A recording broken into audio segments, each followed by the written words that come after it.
gonna be for Halloween, Rachel? Well, my daughter for weeks has been requesting to be a diamond ghost, and no one knows what that is. We went to Joann's and bought some see-through diamond fabric, like sparkly fabric. So we'll cut some holes in that. So I guess we'll be her like diamond familiar entourage or something. I don't know. We're still working out the logic of how the world of a is she a diamond who died? Did she work in a diamond mine? So I've been asking her, you know, come up with her own origin story and canon for the character. Yeah. No, you have to go all the way. Yeah. Yeah. That's amazing. Dylan, how about you? Taylor, I want to go as something really scary, so I think I'm going as Dylan Mulvaney because there is nothing scarier to conservatives than a confident trans woman. Jim, how about you? Well, obviously, I'm not going as a Furby. I'm sorry, that's the first time I've seen that video, and I know that woman. And out of respect, I'll just call her Pam. But I said to Pam, she was like, what are you going? I said, I'm going to the craft store, and I'm gonna do this awesome Furby. And she's like, oh, I don't think I'm doing Halloween this year. And I was like, this bitch. So. All right, panel, tonight you'll all be playing for this in-flight magazine. Wow. I know. I took it from a plane over our recent break. Now you, too, can find out the hottest places to eat in Boise, Idaho. All right, let's get into it. If you thought this election couldn't get any weirder, well, then you have not heard Donald Trump's latest flub, apparently trying to pronounce the word Arizonians. Thank you, Tanya. Oh, beautiful. You look great. Thank you, darling. Also, we have many Arizonians in our room. We have some incredible people in our room. Perfect. That didn't sound, that's wrong? That's wrong. Yeah. Unfortunately, Wow. Unfortunately, Azerasians is not correct. Oh, okay.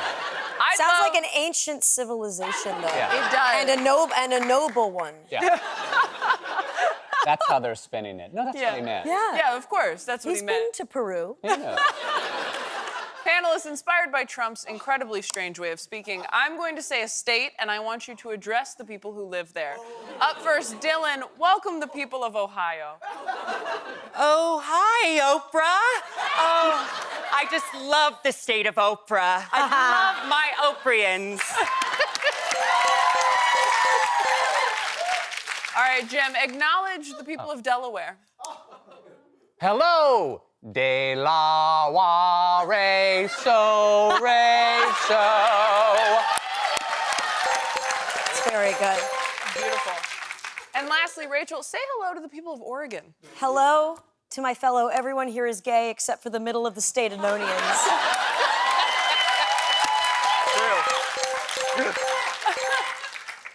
Move over, Jose Canseco, because there's a new scandal. Did I say it wrong? No, it's just a great, it's a great segue. transition. I just like, it came out of nowhere and it was delightful. Rachel, here's what I've learned about this show. Most people watch it in clips. Yep. So it feels weird in here to be like, move over, but online, no one will care. I love it. No, I love it. No one will care. But I do agree. Over the course of this taping, y'all will be like, what? There's no natural way to return to a teleprompter. Get into the rhythm now. Yeah. Right. All right. Ready? Move over, Jose Canseco, because there's a new scandal shaking the world of sports to its very core. I take no pleasure in reporting the allegations of cheating in the sport that we all know and love, the British chestnut game of conkers.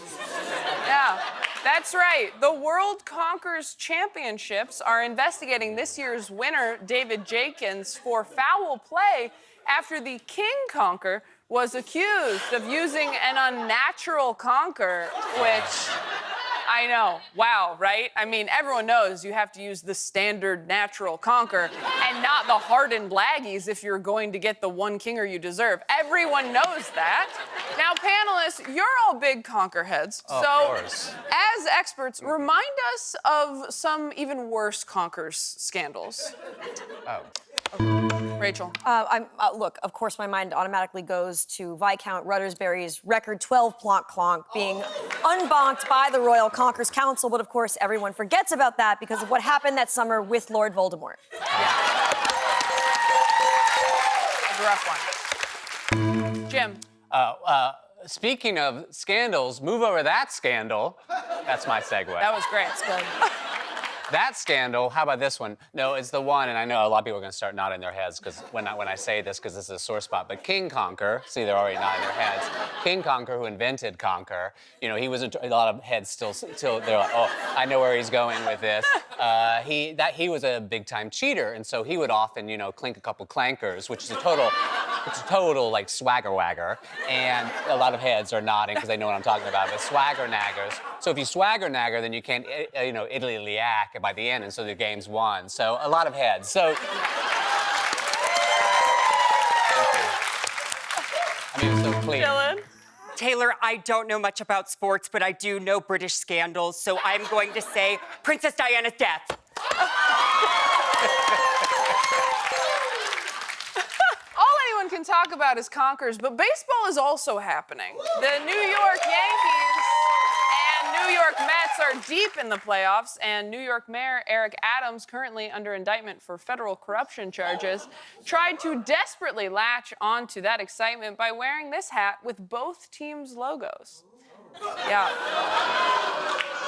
An abomination that elicited angry responses like, this hat should be made illegal, or simply, jail.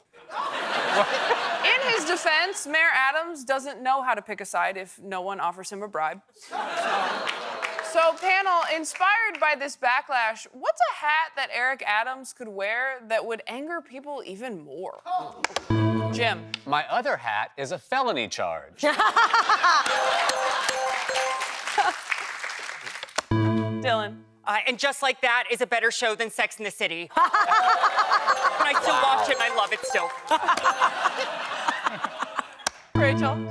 It's a plain hat, but there's 1,000 Turkish lira dollars just taped to it.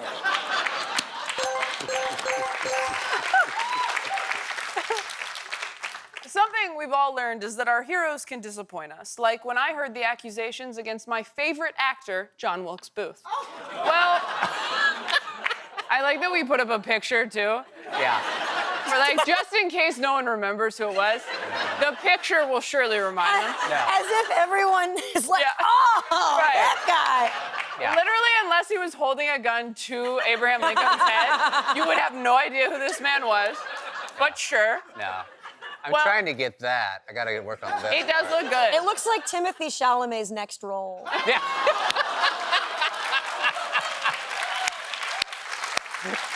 It's not even a burn. That just he looks could like play it. that looks Yes. like a It Chalamet. actually does. It actually does. I want to see it. I want to see it. Well, now another icon is in hot water after the account @Daily Roman Updates, which posts memes like this and this. Great follow. Yep. Just posted a Socrates-style non-apology for soliciting feet pics. This defensive post argues, the feet pics I was attempting to accumulate from this server were strictly for artistic purposes and non-sexual in nature. Ever heard of a non-sexual foot fetishist? Yeah, it's not sexual. The feet just know how to listen. God. I don't even know how you'd ask for feet pics as a Roman history account. So panelists, as a Roman, ask for feet pics. Rachel. I came, I saw feet, I again.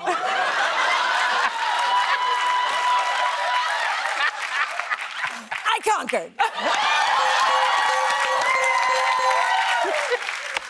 Jim. I am Feticus. Dylan. Coliseum? More like let me see 'em. Those toes, that is. Rachel is currently in the lead with 2,200 points. When we come back, the show will be getting wildly horny. Don't miss it.